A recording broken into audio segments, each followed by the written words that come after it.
मिस्र के दरमियान रफा सरहद ताहाल खोली ना जा सकी। लोगों की बड़ी तादाद सरहद पार करने के लिए पहुंच गई। रास्ते की बंदिश से तुर्किया और उर्दन से भेजी जाने वाली इमदाद भी फंस गई। इसराइली वज़ीर आज़म ने सरहद खोलने और जनूबी गजा में जंग बंदी की तरदीद कर दी। हमास ने भी जंग बंदी से मुतालिक इत्तेफाक राय को मुस्तरद कर दिया।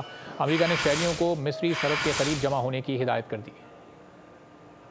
रफा सरहद खुलेगी या नहीं, गैर वाज़ेह सूरत हाल ने बेचैनी बढ़ा दी। मिस्री सरहद के करीब लोगों का हुजूम लग गया। सैकड़ों अफराद बॉर्डर पार करने की आस लेकर पहुंच गए। रास्ते की बंदिश से तुर्किया और उर्दन से भेजी जाने वाली इमदाद भी नहीं पहुंच सकी।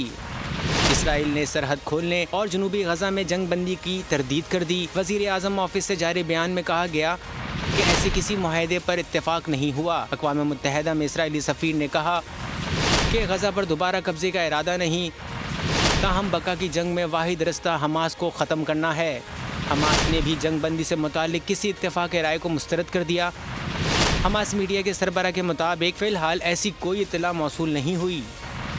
अमरीका ने शहरियों को मिस्री सरहद के करीब जमा होने की हिदायत कर दी। अमरीकी दफ्तर खारजा के मुताबिक रफा की सूरत हाल गैर वाज़ेह है। नहीं मालूम कितने लोगों को सरहद अबूर करने की इजाज़त दी जाएगी। सब्सक्राइब करें और बेल दबाएं ताकि कोई खबर रह न जाए।